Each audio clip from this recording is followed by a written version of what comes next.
les reconnaît. Oh.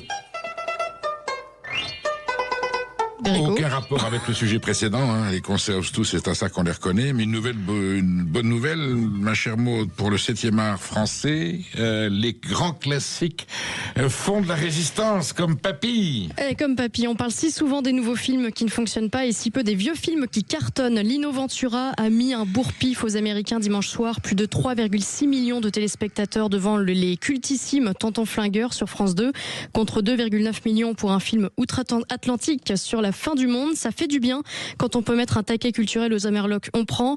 Alors je rappelle que le film Les Tontons Flingueurs est sorti en 1963, date à laquelle est donc née cette célèbre réplique signé Michel Audiard. Les cons ça ose tout, c'est même à ça qu'on les reconnaît et on en connaît beaucoup. Oui, alors c'est un film culte. Les répliques sont aujourd'hui dans la mémoire de beaucoup d'anciens, et même je sais que mes enfants connaissent à peu près le scénario par cœur, et je voudrais raconter une anecdote. Alors déjà, évidemment qu'on se réjouit qu'on mette un taquet aux Américains. Ils nous en mettent plutôt sur des questions de politique internationale, mais sur le plan culturel, on fait encore de la résistance.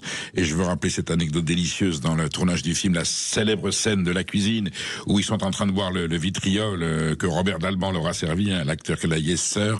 Et puis bon, ils boivent à un moment donné leur petite eau de vie, cul sec chacun, Bernard Blier, Lino Ventura, Francis Blanche.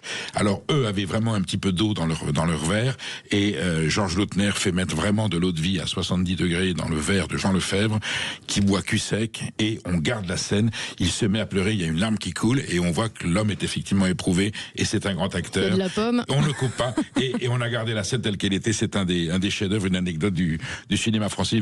Vive les tontons flingueurs, pourvu qu'on en ait encore des tontons qui flinguent.